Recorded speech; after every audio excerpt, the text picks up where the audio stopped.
And the child's father and mother were amazed at what was being said about him. Then Simeon blessed them and said to his mother Mary, "This child is destined for the falling and rising of many in Israel, and to be a sign that will be opposed, so that the inner thoughts of many will be revealed.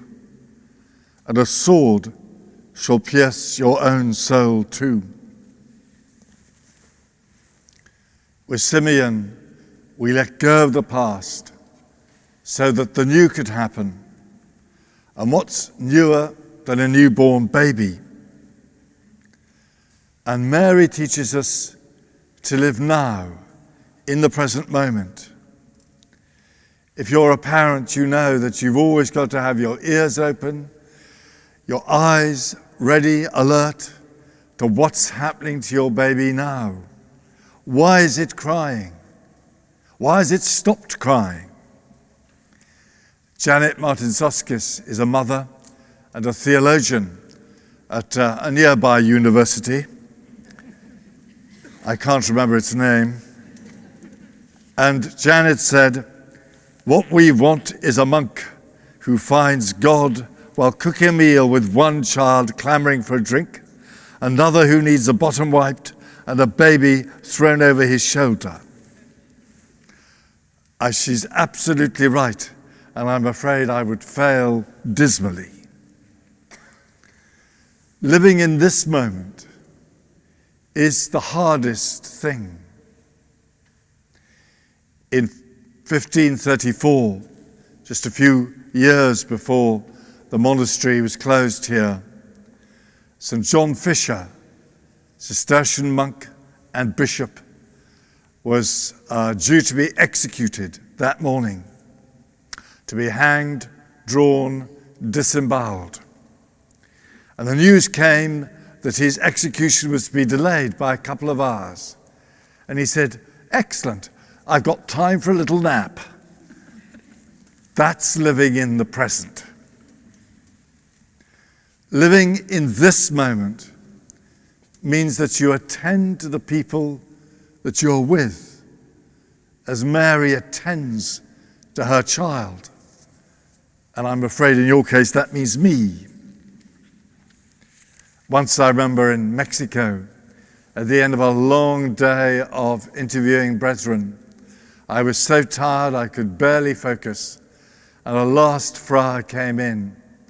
And at the end he said to me, luckily he was a friend of mine, he said, "Timothy, that is the third time you've looked at your watch." I learnt the lesson. I always put the clock behind the chair. But that is the great spiritual discipline, to live in this moment, to listen to the people who are with you now, and to do what you must do now. And what Mary has to do is she has to give away her baby. Because, as the gospel said, the firstborn male belongs to the Lord. But God gives the child back. Love lets go. And this will pierce Mary's heart. Mary will have to let go her child, as many of you will have let go your children.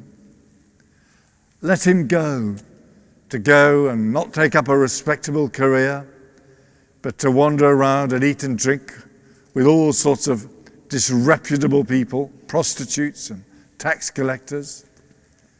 She has to let him go when he's arrested and imprisoned by the authorities.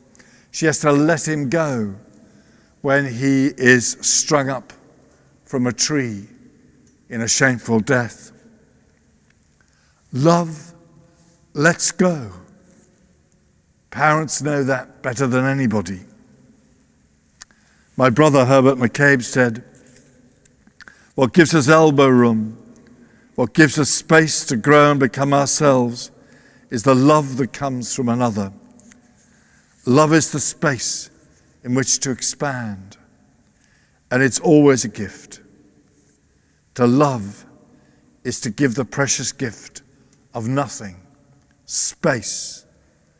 To love is to let be. Herbert also liked to say, if you love, you'll get hurt. If you don't love, you're dead already. So Mary teaches us two things: to be in this moment with whoever you are with, and to live with a love that lets another person be free.